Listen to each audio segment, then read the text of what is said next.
Penjabat Gubernur Sulawesi Selatan, Sudan Arif Fahrullah, melantik Jufri Rahman sebagai Sekretaris Daerah Sulawesi Selatan.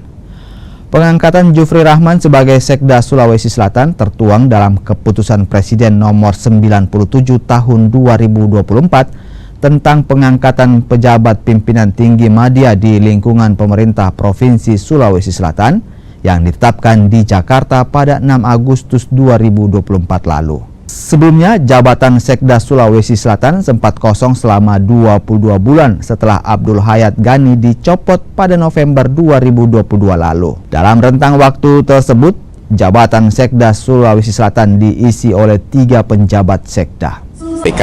Waktu pengarahan, saya minta kepada Pak Jufri Rahman untuk fokus ke depan membantu saya agar roda tata kelola pemerintahan Sulawesi Selatan bisa berjalan lebih cepat lagi, kemudian bisa membangun yang namanya trusted province, provinsi yang bisa dipercaya, provinsi yang semakin dipercaya oleh masyarakat dengan pelayanan publik yang semakin baik, penerimaan mahasiswa baru di PPDB tahun depan yang semakin baik, pelayanan kesehatan yang semakin baik, pelayanan bantuan sosial, bantuan kemasyarakatan yang semakin baik.